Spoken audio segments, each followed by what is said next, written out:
اس کا پہلا اور بنیادی سبب جو تھا وہ یہ تھا کہ انہوں نے اپنی قوم پہ شک کیا۔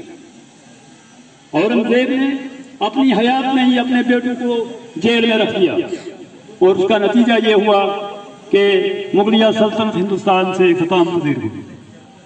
اگر ہم اپنے گھر کے اندر ایک خوشحال گھر تب ہی ممکن ہو سکتا ہے جب گھر کا ایک فرد گھر کے ہر ممبر کے بارے میں یکساں خیالات رکھے، پھر وہ گھر پھولتا اور پھلتا ہے۔ جہاں پر گھر کے کچھ لوگوں کو ایک نظر سے دیکھا جائے اور کچھ لوگوں کو دوسری نظر سے دیکھا جائے، وہ گھر دیر یا سویر اجڑ کے رہ جاتا ہے۔ اس لیے آج ہمیں اچھی طرح سے یہ جان لینا چاہیے، سوچ لینا چاہیے کہ ہمارے ملک کے اندر جو ہو رہا ہے اس وقت، ہم اپنے اس ملک کی خیر خائی چاہتے ہیں، بھلائی چاہتے ہیں، اس کے پیس کے لیے، اس کی پراسپرٹی کے لیے ہم اللہ سے بھی دعا گو ہیں اور یہ چاہتے ہیں پہلے تو ہم مسلمان ہیں اور اس کے بعد ہم ہندوستانی ہیں۔ ہمیں اپنا مہذب جو یہ کہہ رہا ہے، مہذب بھی ہمیں اس چیز کی اجازت دیتا ہے۔ آپ دیکھیے ہمارے نبی جب مکہ سے مدینہ کے لیے جا رہے ہیں، آپ مدینہ کی طرف دیکھتے ہیں، آپ بار بار مدینہ کی طرف دیکھتے ہیں، مکہ کی طرف دیکھتے ہیں۔ صحابہ آپ کو پوچھتے ہیں وجہ کیا ہے؟ کہا مجھے مکہ بہت پیارا تھا، مجھے مکہ بہت پیارا تھا، لیکن یہاں کے رہنے والوں نے مجھے آرام سے جینے نہیں دیا، رہنے نہیں دیا۔ آج اگر کوئی یہ کہے کہ یہاں پہ یہ ملک کسی ایک قوم کا ہے، ایک نظریات کے لوگوں کا ہے، وہ بہت بڑی غلطی پر ہے۔ یہ ملک مختلف قسم کے نظریات، مختلف قسم کے مذاہب میں پروئے ہوئے یہ پھولوں کا ایک گنچا ہے جس میں مختلف پھول پروئے ہوئے ہیں، اور وہ سب اپنی اپنے طور پہ، اپنے اپنے عقیدے پہ، اپنے اپنے مہذب پہ زندگی گزار رہے ہیں۔ جب تک یہ چیز باقی رہے گی، یقین جانیے یہ ملک باقی رہے گا، اور جب یہ چیز باقی نہیں رہے گی تو وہ وقت ہوگا، شاید بدنصیب وقت ہوگا جب اس ملک کو تباہی کی طرف لیا جائے۔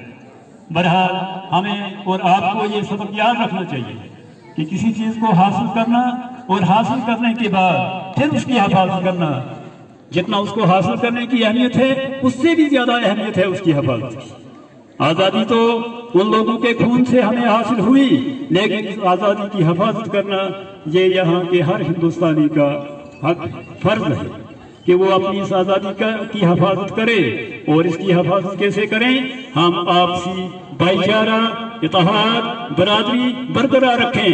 ہم آپس میں ہندو مسلم سکھ عیسائی بھائی چارے میں ذرہ برابر بھی آنچ آنے نہیں دے، تاکہ ہمارا صدیوں پرانا بھائی چارہ اسی طرح سے پھلے اور پھولے، اور اس کے نتیجے میں ہمارا ملک بھی پھلے اور پھولے، اور اس ملک میں ترقی ہو، امن ہو، اور اس ملک میں یہاں کے لوگوں میں ایک محبت ہو، اور محبت کے ساتھ اس ملک کو آگے لے جائیں، آگے کی منزل کی طرف لے جائیں۔ بہرحال بدقسمتی کی بات ہے کہ 2 سال سے یہ 2019 سے جو یہ کووڈ-19 کی ایک چل رہی ہے، بات چل رہی ہے، بڑی بدنصیبی ہے یہ ہماری۔ ہمیں اس بارے میں اپنے مالک سے ہی دعا گو ہونا چاہیے، اس کے سامنے جھکنا چاہیے، اس سے ہی دعا کرنی چاہیے، کیونکہ یہ سب چیزیں لائی جا رہی ہیں جو وہ خدا کی طرف سے ہیں، وہ اس خدا اللہ کی طرف سے ہیں، جس کو بھگوان کہیں، ایشور کہیں، پرماتما کہیں، اللہ کہیں، وہ اس کی طرف سے ہو رہا ہے۔ ہم سب اللہ سے دعا کریں کہ اللہ تبارک تعالیٰ اس چیز کو، جو یہ وبا دنیا میں پھیلی ہے، اس کا ایک بہت بڑا نقصان ہماری جنریشن کو ہو رہا ہے، ہماری آنے والی نسل کو ہو رہا ہے جو تعلیم سے محروم ہے۔ آج ہمارے سکول ویران ہیں، ہمارے کالجز ویران ہیں، یونیورسٹیز ویران ہیں۔ آپ دیکھیے کہ ہماری قوم تباہی کی طرف جا رہی ہے۔ خدا سے دعا کریں کہ اللہ تبارک تعالیٰ اس چیز کو دنیا سے فوراً ختم کر دے، تاکہ ہم پھر اسی طرح سے اسی خوشی کے ساتھ ہمارے سکول آباد ہوں، ہماری یونیورسٹیز اور کالج آباد ہوں، تاکہ ہماری آنے والی نسل جو ہو وہ ہمارے ملک کی ایک وفادار قوم بن سکے۔